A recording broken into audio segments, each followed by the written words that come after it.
Hello guys, this is Michael with Quiet Lawn. I hope you're doing well. I'm trying to get comfortable with technology and try to make some good videos for you guys that can add value to your business. So I made a series on pricing your work a few years ago, and it seemed like people got some good stuff out of it. So I wanted to go back over that, go into more detail, try to make it a little bit cleaner here on the computer so you can actually see what I'm doing. But this first video, part one, is I want to first tell you the steps involved in pricing your work, because I think this is so important because, our industry has gotten a whole lot better the last several years, especially because of social media. More of us have access to information on how to price your work, how to calculate all that, calculate your man-hour rates. Even 5-10 years ago, that wasn't part of the conversation for the vast majority of companies, and it's still probably a large majority that don't know anything about that, and they're still asking the questions like, how much are you charging for 1 acre property, or how much are you charging for a yard of mulch? You still get a lot of that. The problem with that is every business has different costs involved. You have to arrive at pricing that is specific to your business. The guy next door to me might be doing mulch on the same exact house, and he's charging $100 a yard, and he's making a profit, and I might charge the same $100. And because everything is different with me, my equipment, my labor cost, my overhead, my desired profit margin, all this stuff might be completely different, and I might be losing money on that job. So it's really important that you figure out how to price your work based on your specific business.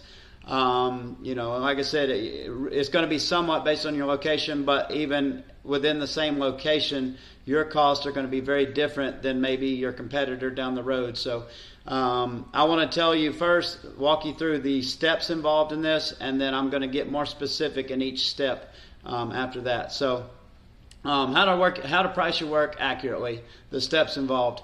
Step one here is going to be, you need to calculate what your target man-hour rate based on your business specifics and the specific service that you're trying to sell. So, I've got a video on that. I'll make another one, but I've got a video on that a couple years ago on how to figure out your pricing, but that's going to involve you figuring out what your direct costs are with each job. That'd be things like your equipment, your vehicle for that job, the labor for that job, stuff like that. You need to figure out your indirect costs, which would be your overhead. That's the stuff that's not specific to that job. That's like your shop rent and like 50 other things. I've got a long video on this, and I'll make a more detailed one here shortly. And then you need to figure out what your desired profit margin is, because that's going to be different for each service. Mowing, it might be 20-25%, maybe even less. Fertilization, weed control might be 30, 40, 50%. So, each one of these is going to be specific to that service, and you need to calculate a target man-hour rate for each of your services. It's not as complicated as it sounds. You can figure it out in one afternoon if you're serious about it. So once you figure that out, that tells you how much you have to sell each hour of your time for. So I know, I calculated that, and it came out to $80 per hour, that I need to charge considering my specific setup, my equipment, my overhead cost, all that stuff, my desired profit margin. Now I know that when I go out and price work, that I need to price that work so that I make at least $80 per man hour to be able to achieve my desired profit margin. Once you figure out that target man-hour rate, now you need to perform time studies. And this is also something you can kind of get some basic guidelines online, but your setup is going to be very different than everybody else. Your mower is going to be different. Your labor, how fast they are, is going to be different. The specific grass types you have might be different. The other factors in your area, maybe you're in an area with a lot of hills, a lot of steep lawns. So this is why it's important for you to do this stuff for your specific business and not just try to copy somebody who might be in a very different situation than you, because when you do that, you might run into some problems where you're underpricing your work or it's not accurate. So time studies is really simple. All you're going to do is basically you're going to go out, you're going to start working, and you're going to break your jobs down into all the little parts of it. You're going to use a stopwatch, and you're going to time each part of those, and you're going to get as much data as possible. So time studies to see how long it takes to perform each part of a job. Break it down into as many parts as possible. So if we're talking about mowing, you're going to break it down to travel time. You're going to break down how long it takes to unload your equipment, how long it takes to load it. Like all that stuff's easy to calculate, and it's pretty consistent with that. How long it takes to edge, stick edge the average property. How long it takes to string trim, various size properties. How long it takes to mow. How long it takes to blow. And then there's other inefficiencies that we're going to calculate too that are really important. But basically you're going to break each job, and this could go for mulch, this could go for fertilization weed control, this could go for a patio install, whatever it is. You're going to break that job down into all the parts, and you're going to time those different parts. And after a while, you're going to get to step 3, where you're going to compile that data into a table so that you can see how long it takes to perform similar sized jobs. So if I'm mowing, if I'm writing this down, like, okay, now I'm mowing Mrs. Smith's lawn. It's a 5,000 square foot lawn. It takes me this long to, loading and unloading. That's going to be universal. That's easy to calculate. It doesn't matter how big the lawn is. It's going to take the same amount of time to unload and load. Edging is not going to be that much of a difference. It might take you 1 to 3 minutes to stick edge somebody's driveway and along the street. String trimming, mowing, that's what's going to be variable. So, once you do lots of properties, you're going to be able to have data and says like, hey, like to mow, on average, I spend this much time mowing a 5,000 square foot lawn. But when it's a 10,000 square foot lawn, it's this long. So the average goes down. So you're just going to get a bunch of data and compile it into a table on Excel. And then, like, okay, well, this 5,000 square foot lawn took this long. So, and I'm getting a lead that's calling me, and she has a 5,000 square foot lawn. It's probably going to be pretty similar. So we're using that data to be able to price new jobs, new estimates more accurately based on our experience and our specific setup. So we use this to predict required for new jobs that are similar in size. What is very helpful for this is if you're hyper focusing on specific types of jobs.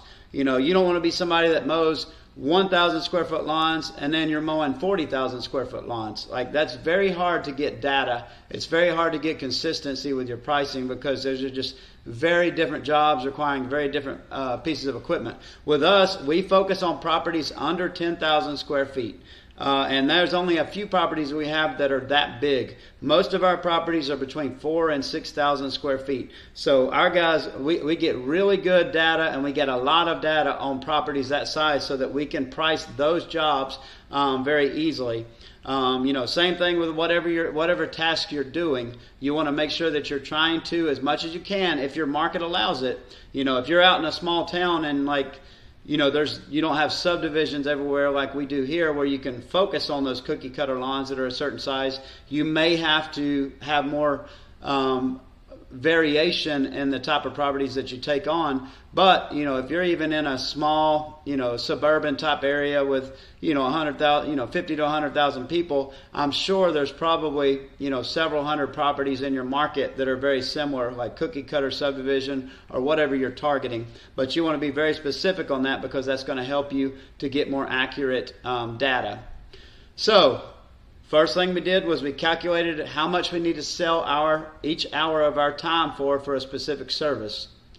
Then we did time studies to see how long it takes us to service different properties, different target properties that are, different properties that we already take, so that we can use that data to predict how long it's going to take to service a similar size property.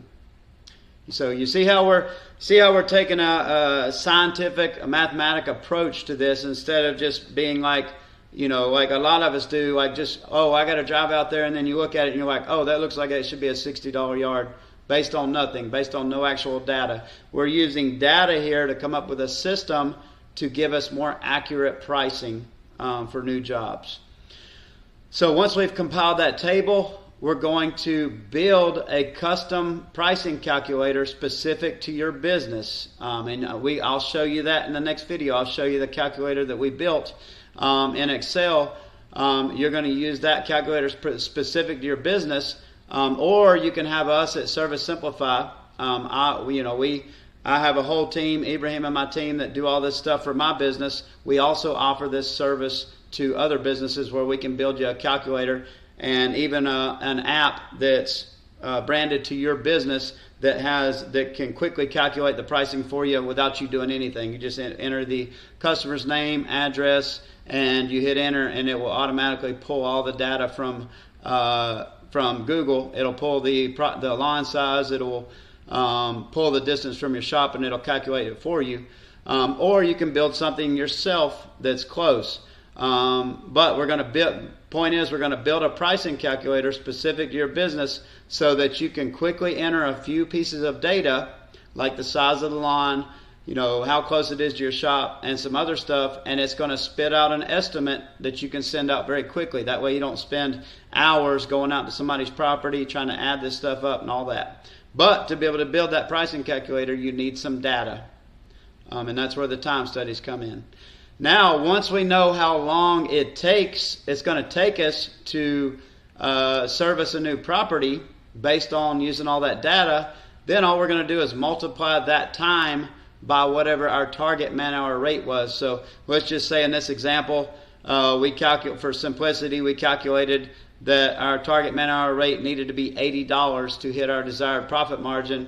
And we added up the time involved with this new property, this new lead that reached out to us for a mowing estimate, and it said it's only going to take us 45 minutes, 0.75 hours to be able to mow that property. So all we do is just multiply that 0.75 times $80 per hour, and that tells us that we need to be charging that customer $60 for that property. So this is the basics of how to price your work accurately. I don't claim to be an expert on any of this stuff. This is just math for me. I'm sure there's different ways to come about it, but this is the process I follow to arrive at my pricing. And I've built some really cool tools that I'll show you that makes this we're really instantaneous with the app that we have, but that makes this process really quicker. I know up front this seems complicated and it does take more work, but if you will put this work in, which you could do in a few days, if you'll put this work in up front, you'll have a tool that can help your business and help you be able to price stuff accurately and quickly as long as you're in business. So like I said, the process is you need to figure out how much it costs you to sell an hour of your time, how much you need to charge. You need to do time studies to see how much you can get done within a certain amount of time so that you can predict what similar properties will take in the future. And then you're going to multiply that time, that estimated time for a new property, by your target man-hour rate. And we'll get into that more of that in the next video. But I hope this is helpful. I know this is boring stuff, but I do get a lot of comments from people saying this stuff is very helpful, and they don't really see this stuff in many places. So I'm happy to help. So this is the end of part 1. Thank you for watching. Please leave your comments below, or questions, or any other topics that you want me to make a video on, and I'll be happy to make those. Have a great day. Bye-bye.